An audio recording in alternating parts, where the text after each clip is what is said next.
Hello, my name is Caden. This is Castle Tutelage, your home defense network. We haven't talked about home defense a lot lately, so this is what we're doing. We're going over the four general home invasion scenarios. The first one is that mythical late at night. You're hearing a bump at night, and you're starting out in your bedroom, that kind of thing. If you haven't heard that video, go back to that video and listen to it before you go on. The second scenario is that they're currently trying to break in a door or window, and you're trying to defend a choke point. The third one is a very common one, is that they'll come in and they'll either knock on your door or they'll ring your doorbell, and the homeowner will go over there, they'll open the door, and they'll just flood you with quick and overwhelming force.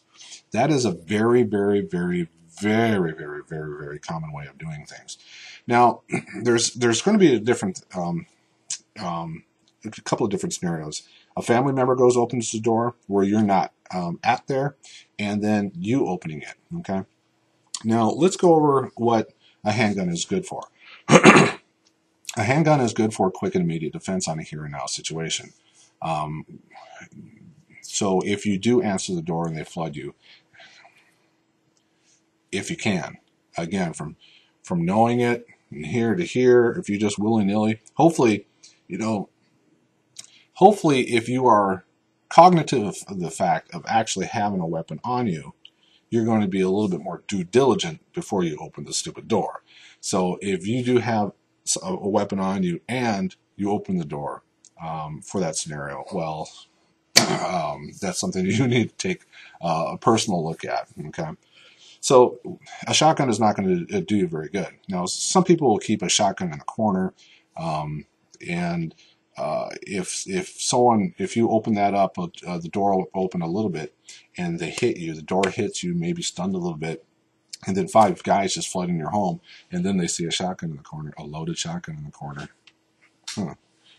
Is that going to be a wise thing to do? So in this situation, a shotgun may not be the most wisest thing in the world for you to have.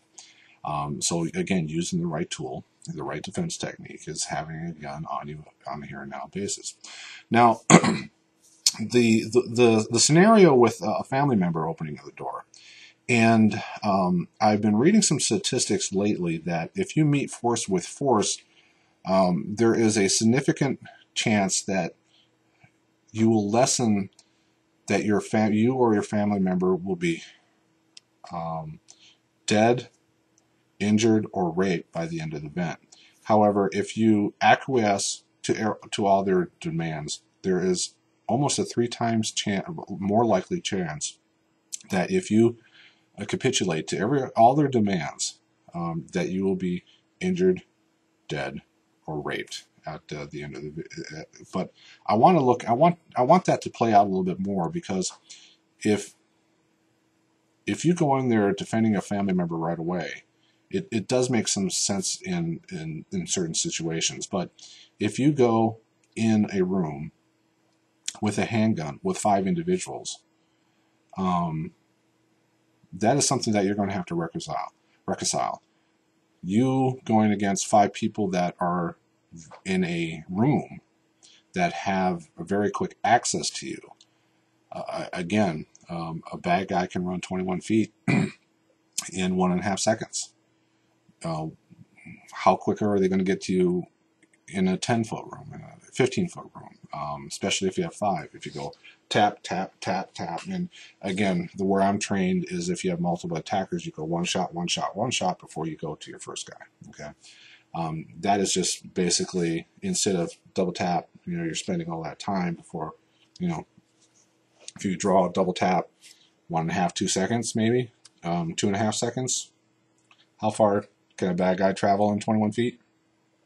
1.5 seconds. So you may get mauled. So if you're more tactically positioned, what you may want to do is get on the phone right away, dial 911, and defend your area right then and there, whether you have a shotgun or a handgun, depending on the choke point, a staircase, a hallway, a door frame, that kind of thing, may be your better option.